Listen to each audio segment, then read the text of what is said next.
Ferit can't sleep. Dyer told him that Kanterji's family was still being interrogated. The hospital's cameras abruptly malfunctioned at night, and the police believed it.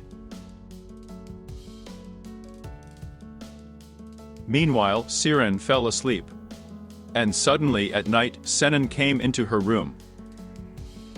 "You thought I couldn't come in?" he asked Siren, and asked her to close her eyes. When Siren opened her eyes, Senan was gone. Siren screamed. She began to call her sister.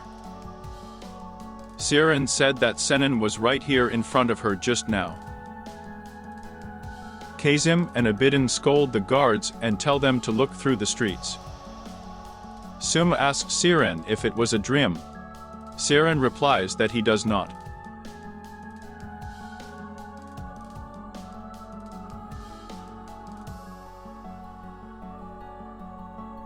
Morning came. Ferid saw Hadis, who says she is going to see Siren with her own eyes. And Ferid tells her that they are going together. Guljan came to visit Esmi. She gives socks for the baby.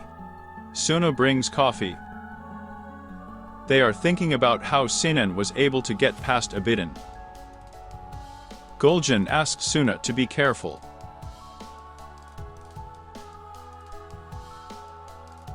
Dyer arrives at Ferit's mansion. In front of her, a motorcyclist threw out a crumpled paper.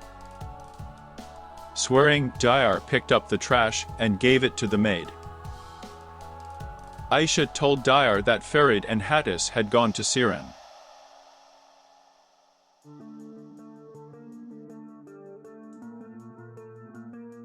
While Abidin and Ferid were quarreling over what happened at night, Senan called Suna's phone, which was lying next to Siran, from an unknown number.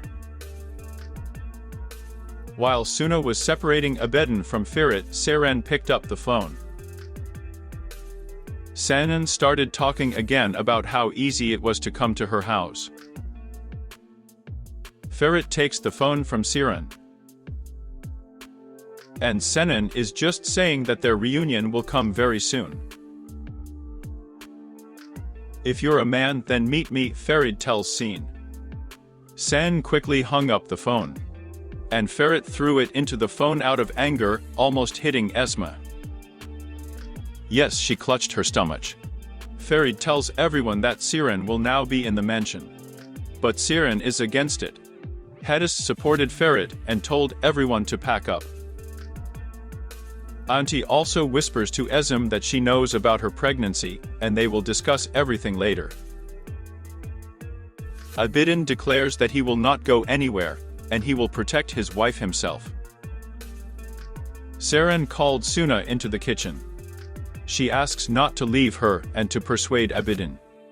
But Suna replies that with the situation with Abidin, they will have no peace there. Ferit sees how difficult Siran is.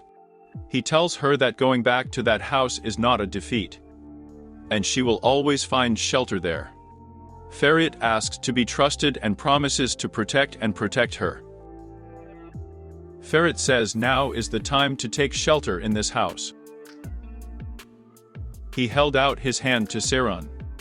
"Come on," Siran said, taking Ferit's hand. Meanwhile, Ilyas is not calm.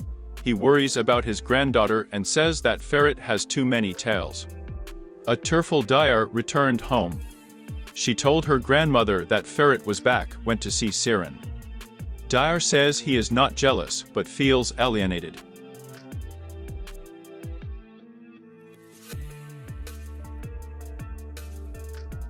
Orkan arranged a meeting with a lawyer. He says that it will be difficult since there is an eyewitness in this case. And there is also a discrepancy in Nurten's testimony since she talked a lot.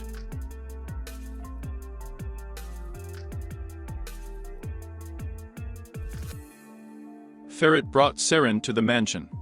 He asks not to be afraid, because she has already come here. Siren says that coming and staying are two different things. "Haven't you experienced anything good here?" asked Ferit. I've been through it, Siren replied.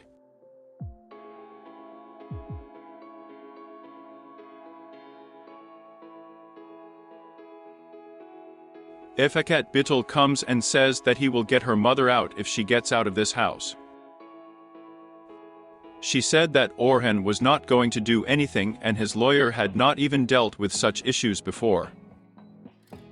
Ifeket advises to call the former lawyer and find out everything. Ifeket declares that only she can save her mother, but in exchange for not seeing them in the mansion anymore. Are you really all so bad here? Said Bittel. Ferit has gathered everyone in the living room, says he will protect his loved ones. Well done. She admired Ferit Tadic and said that his grandfather had raised him well. Ifeket is outraged that the whole family came with Siren. I would have called Abedin too, she told Ferit. He replied that he had called, but he did not come.